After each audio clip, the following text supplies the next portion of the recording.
principal is accusing his former school district of moving some of its underperforming students to one school to improve graduation rates at other schools. Channel 2's Richard Belcher has a memo that shows the district encouraged transfers just days before the end of the school year. Richard? Yeah, Jovita, students who haven't passed the state-required graduation test get what is called a certificate of performance instead of a diploma. A higher number of these COPs reduces a school's graduation rate, which isn't good. But what if those students were encouraged, even forced to transfer to a single school? Our whistleblower says Hall County did just that. Who stands to benefit from that policy, the schools or the students? The schools. I don't see any benefit for the students. Dr. Chris McMichael ran the day program at Lanier Career Academy, Hall County's only non-traditional high school.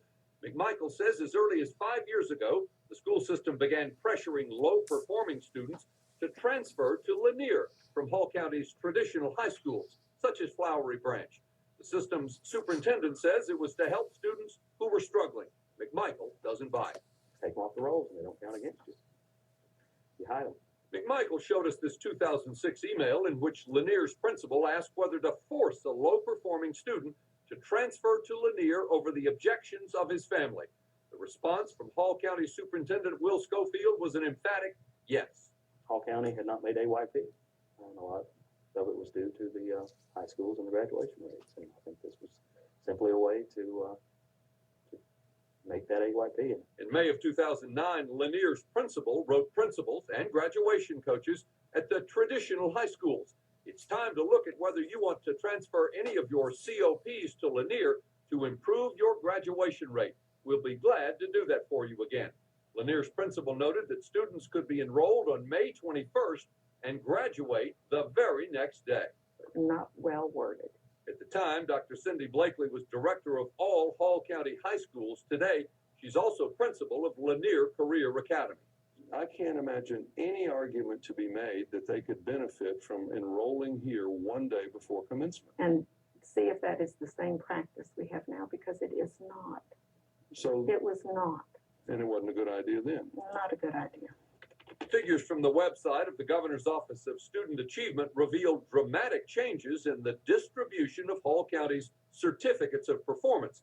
In 2006-07, Lanier had just 15% of these COPs. That rose to as high as 90% 2 years ago. That's when Lanier's principal invited others to send their COPs to Lanier. But Dr. Brantley says the overall number of COPs has been cut in half. She credits work done at Lanier getting students to pass the graduation tests they'd previously failed. Dr. Brantley makes no effort to defend that 2009 memo. I wanted to know, when she knew about the memo, she now criticizes. Absolutely, You I were head was. of the high schools. Absolutely, And I you didn't know was. this guy was writing this. No, principals don't send me email. Superintendent Will Schofield also criticizes the principal's 2009 memo, and he acknowledged that everyone knew graduation rates at the traditional high schools would get a boost by transferring low-performing students to Lanier, but he told me that was not the driving force. Jovita? Thank you, Richard. You can read more in Sunday's Atlanta Journal-Constitution. You'll see what their analysis of the state data shows and find out the other school districts that have come under question. That's all in Sunday's Atlanta Journal-Constitution.